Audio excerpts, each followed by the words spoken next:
बीच विद्युत क्षेत्र की तीव्रता, और आखिरी गोलीय कवच के कारण विद्युत क्षेत्र की तीव्रता। ये 4 अनुप्रयोग हैं जिन्हें आपको पढ़ना है।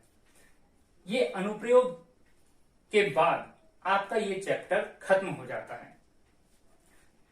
इसमें हमने लास्ट जो बोला है, गोलीय कवच के कारण विद्युत क्षेत्र की तीव्रता, एक ये वाला और एक अनंत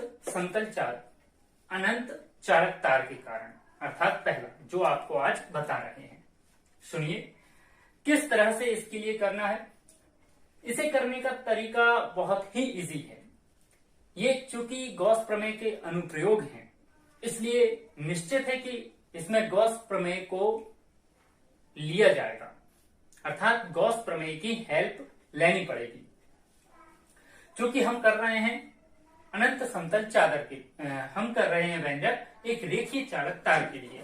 देखने में आपको लग रहा होगा कि सर आप बेलन बनाए हुए हैं। आइए इसके लिए कुछ इस तरह से समझते हैं। मान लीजिए कि ये अनंत लंबाई का एक चालक तार है, ठीक है। इसे हमने आवेशित किया, आवेश दिया। इसको आवेश देने के कारण इसके प्रत्येक भाग में धन आवेश एक समान रूप से फैल जाएगा। धन आवेश एक समान रूप से फैल जाने के कारण इसमें जो आवेश घनत्व होगा वो इसके आकार के कारण रेखीय आवेश घनत्व कहलाएगा, ठीक है। अब ये जो विद्युत क्षेत्र बना है, ये जो आवेश इसको दिया है, निश्चित है ये आवेश अपने चारों ओर कुछ विद्युत क्षेत्र तैयार कर लेंगे चारों तरफ। अब अगर इस पूरे चालक तार को ना लेकर एक छोटी सी लंबाई का, मान लो कि अल्प लंबाई, ये पेन की भांति लिया हमने, अल्प लंबाई का भाग लिया। इस अल्प लंबाई के भाग पर गौर करें यदि, तो इसका भी कुछ क्षेत्र होगा। निश्चित है इसका क्षेत्र चारों ओर है, तो हम इसे कुछ निश्चित दूरी पर विद्युत क्षेत्र की तीव्रता ज्ञात करेंगे। इसके लिए आप देख सकते हैं कि कुछ दूरी ली है r और अल्प भाग लिया है l लंबाई का, मान के चले।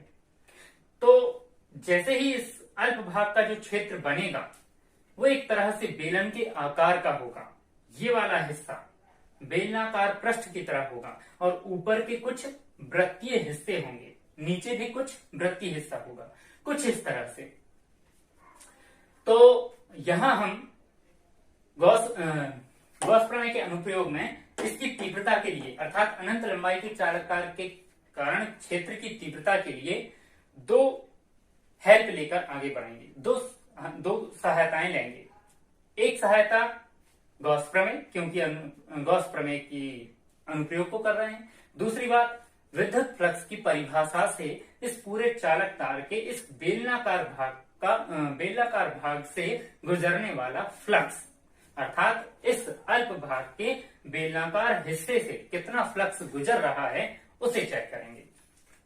इस चित्र में आपको उतना समझ में ना आए तो इसे ऐसा समझ सकते हैं, जैसे कि हमने अल्प भाग लिया। अल्प भाग बेलनाकार भाग कहलाएगा। ऊपर का वृत्तीय हिस्सा होगा, नीचे का भी वृत्तीय हिस्सा होगा। ये जो वक्र पृष्ठ है, इस वक्र पृष्ठ से चारों ओर त्रिज्यीय दिशा में, अर्थात पृष्ठ के प्रत्येक बिंदु पर लंबवत दिशा में बल रेखाएं प्रतिच्छेद करके गुजर रही होंगी इस वक्राकार पृष्ठ को, जैसा कि आप यहां देख सकते हैं। और ऊपर का जो वृत्तीय हिस्सा है, उस वृत्तीय हिस्से को मात्र स्पर्श कर रही होंगी बल रेखाएं, ना कि उसे प्रतिच्छेद। तो आप समझ गए होंगे कि बेलनाकार भाग को हम 3 हिस्सों में बांट सकते हैं। एक हिस्सा S1 लिया है, दूसरा हिस्सा S2 लिया है। S1 और S2 वृत्तीय हिस्से हैं, वृत्तीय भाग हैं, और एक हमने लिया है वक्रीय पृष्ठ, जिसमें बेलनाकार हिस्सा कवर है। इस तरह से S1 S2 वृत्तीय पृष्ठ हैं, जिससे गुजरने वाली बल रेखाएं एक भी नहीं है, अर्थात कह सकते हैं कि S1 और S2 से गुजरने वाला फ्लक्स 0 है।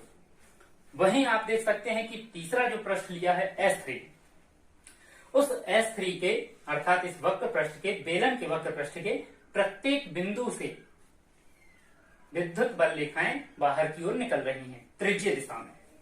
अब त्रिज्यीय दिशा में ये बल रेखाएं बाहर निकल रही हैं, तो हम उस वक्र पृष्ठ के किसी भी बिंदु पर एक अल्पांश लें या अल्प भाग लें। तो जहां भी आप अल्प भाग लेंगे, किसी भी स्थान पर इसके अल्प भाग लें, तो उसमें आप देखेंगे कि उस अल्प भाग का अभिलंब और बल रेखाओं की दिशा इक्वल होगी, समान होगी, जिसके कारण थीटा का मान 0 होगा। तो यही सब कुछ हमने आपको यहाँ पर लिख के रखा है। आप इसे थ्योरी में पढ़ें, आप समझ जाएंगे। सबसे पहली बात, L लंबाई का हमने रेखीय चालक तार लिया, जिसको Q आवेश दिया है। Q आवेश एक समान रूप से फैल जाने के कारण रेखीय आवेश घनत्व की परिभाषा से लैम्डा इक्वल Q/L, जो कि आपको पहले बताया है हमने, Q बराबर लैम्डा L प्राप्त होगा। इससे समीकरण नंबर 1 दे दें, आगे इसकी जरूरत पड़ेगी। जो अभी हमने आपको पूरा थ्योरी में समझाया वही सब कुछ यहाँ लिखा हुआ है। यहाँ आगे बढ़े यदि, तो आप देख सकते हैं कि S3 से गुजरने वाला flux EdS cos theta flux की परिभाषा से है। थीटा का मान 0 क्यों हुआ, इसकी वजह हमने आपको अभी बताई। आगे बढ़े तो इससे S3 से बद्ध फ्लक्स Φ3 EdS प्राप्त होगा। तो हम संपूर्ण गॉसीय पृष्ठ अर्थात इसके चारों ओर आपने जो एक अल्प बेलन की कल्पना की थी, वो एक गॉसीय पृष्ठ की भांति कार्य करेगा। तो हम संपूर्ण गॉसीय पृष्ठ से गुजरने वाला फ्लक्स अगर चेक करें, तो दोनों वृत्तीय हिस्सों से गुजरने वाला फ्लक्स और वक्र पृष्ठ से गुजरने वाला फ्लक्स, तीनों को जोड़ देंगे। ये भी 0 है, ये भी 0 है, केवल इसका मान आपके पास है, वो मान यहां से आपने रख दिया है। आगे ds देखें यदि, तो ds पूरा कवर हो जाने के बाद ds, ये जो आपने लिया है वक्र पृष्ठ, ये किसका वक्र पृष्ठ है, ये बेलन का वक्र पृष्ठ है। इसलिए हम ds को कह सकते हैं कि बेलन का वक्र पृष्ठ है। सो इस जगह पर हम E इंटू ds ना लेकर बेलन का वक्र पृष्ठ लिख लेंगे। बेलन का वक्र पृष्ठ सूत्र होता है 2πrl, जहां l बेलन की लंबाई है, r बेलन की त्रिज्या है, वृत्तीय भाग की त्रिज्या।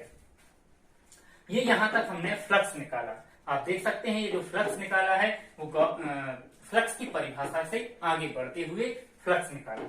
लेकिन फाई आपको जो प्राप्त हुआ है वो ये है, लेकिन गॉस प्रमेय के अनुसार हम पहले ही निकाल चुके हैं। किसी बंद पृष्ठ के लिए फाई इक्वल, गॉस प्रमेय के अनुसार फाई इक्वल Q/ε0। तो ये दोनों ही फ्लक्स इस बंद पृष्ठ के लिए है, तो उनकी हम तुलना कर सकते हैं। तुलना करने पे आप E बराबर प्राप्त कर लें।